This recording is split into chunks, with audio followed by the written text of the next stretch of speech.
Le 7 juillet 2026, l'Assemblée nationale a marqué l'histoire. D'abord par un hommage unanime à Béatrice Bellamy, députée de la Vendée disparue le 24 mai. Une femme engagée, connue pour son combat contre les violences sexistes dans le sport, son travail sur les déserts médicaux et son dévouement pour sa circonscription. L'Assemblée a observé une minute de silence en son honneur. Côté finances, l'urgence est totale. Le gouvernement a confirmé un déficit de 152 milliards d'euros en 2025 et une dette dépassant 3 500 milliards. Face à cette situation, le ministre des Comptes publics, David Damiel, a exclu une loi spéciale en 2027, prenant un budget de compromis pour éviter un chaos économique. La sécurité civile est aussi au cœur des débats.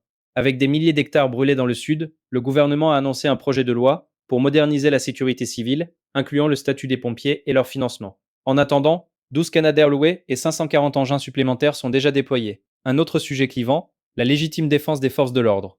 Le gouvernement défend une présomption simple et renversable pour les policiers, tandis que l'opposition dénonce une peine de mort sans procès.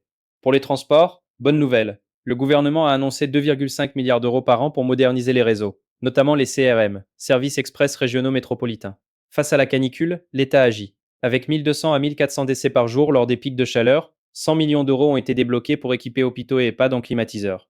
En Martinique, la crise des sargasses persiste. Le gouvernement a annoncé un plan Sargasses 3 avec un volet sanitaire et un financement renforcé pour soulager les habitants et les pêcheurs. L'agriculture souffre aussi. Entre sécheresse et canicule, une loi d'urgence agricole est en préparation pour soutenir les agriculteurs, avec des mesures pour le stockage de l'eau et la rénovation des vergers. En Guadeloupe, l'insécurité explose. Avec 47 morts par arme à feu en 2025, le gouvernement a lancé un plan urgence en taille pour renforcer les moyens policiers et la coopération régionale. Enfin, la justice criminelle est en crise. Avec 6000 affaires en attente, des mesures ont été adoptées pour désengorger les tribunaux, comme le portrait robot génétique. En résumé, entre hommage, urgence économique, climatique et sociale, cette séance montre une assemblée en tension mais déterminée à agir.